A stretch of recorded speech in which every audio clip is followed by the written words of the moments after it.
Chapter 1. Life under the British Raj. Mohandas Karamchand Gandhi was born in Porbandar in Gujarat on the 2nd of October 1869. At that time, India was part of the British Empire, a group of countries and lands around the world that were ruled by Britain. The British made India's laws, and the head of the Indian government was the British Viceroy in Calcutta. This time of British rule was called the Raj, which means rule in Hindustani, one of the many languages of India. The British East India Company had first come to India at the beginning of the 17th century when it was ruled by the Mughal Emperor Jahangir. The British East India Company was a big, important organization that worked in Asia trading, buying and selling things like cotton, tea, and silk. The Portuguese and Dutch had arrived in India before the British, and they had taken parts of it. But early in the 17th century, the British fought against Portugal and the Dutch Republic, now the Netherlands, and won these parts of India for themselves. In 1670, King Charles II of England changed the rules of the British East India Company so that it could keep an army, fight wars, and take new land. During the 18th century, the Mughal emperors began to lose power in India. So the British East India Company fought many battles and began to take control of larger areas. By the 1850s, the British East India Company controlled most of India. But in 1857, Indian soldiers fought against their British commanders, and there was a mutiny. The Indian soldiers refused to do what they were told. The British had to send more soldiers to India to control the mutiny. When they stopped the fighting in 1858, Britain took control of India. It became a colony, which was ruled by Queen Victoria of England. Many people in India were very unhappy with British rule in the second half of the 19th century. Britain ruled large areas of the colony directly, but there were also more than 500 princely states. These states were carefully controlled by the British, but ruled by Indian princes. After the mutiny of 1857, the British government took a lot of money and land from the rich people of India. They also took a lot of money in taxes from Indian peasant farmers, who were already very poor. They used this money to try and make India more modern. They built schools, law courts, roads, railways, and bridges. Although Indians were pleased to use the things the British built, all the best jobs were given to the British. Many Indian people also felt that life was changing too fast. Some were worried that the British would make them change their religion and become Christians.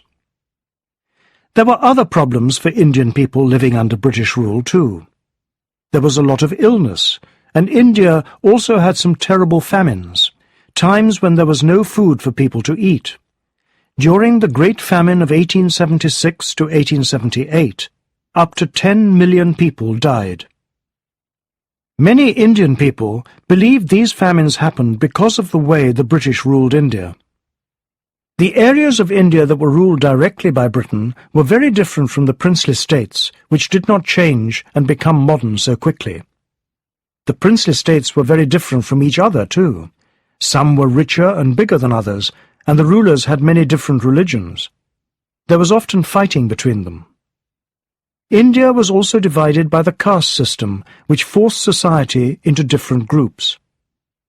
There were 4 main castes: the Brahmins, the Kshatriyas, the Vaishyas, and the Shudras, with many smaller groups in each one.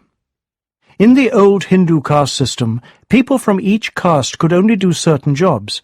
So the Brahmins were teachers and religious leaders, the Kshatriyas were rulers and soldiers, the Vaishyas were traders and farmers, and the Shudras were poor workers. Only people from the higher castes had political power, and nobody usually married outside their caste. At the bottom of society there were the untouchables, who did difficult, dirty, or dangerous jobs and lived in terrible conditions. They were kept away from people from the other castes. The people of India also had different religions. Hinduism was the main religion, but about a quarter of Indians were Muslims. There were also people of many other religions, including Parsis, Christians, Buddhists, and Sikhs. Indian Hindus and Muslims usually lived very different lives, and there were sometimes bad feelings between the two religious groups. In the early days of British rule, some Muslims refused to learn English and work with the English government, so Hindus had better jobs in the Raj, and this often caused problems. Indians also spoke different languages. Bombay, now called Mumbai, was Western India's biggest city, and most people there spoke Marathi. The Viceroy ruled from Calcutta in the east, where Bengali was the main language.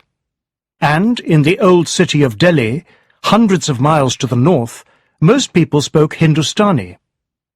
Many other languages were also spoken in India. So, by the late 19th century, India was divided in many ways, and many Indians were ready for change. In 1885, a group of lawyers, doctors, and other educated people from different parts of India started a new political party, the Indian National Congress. They wanted educated Indians to have a more important part in governing their country. At first, they were not asking for independence for India. However, after a few years, when the British government did not give them what they had asked for, the Congress began to change and turned against British rule.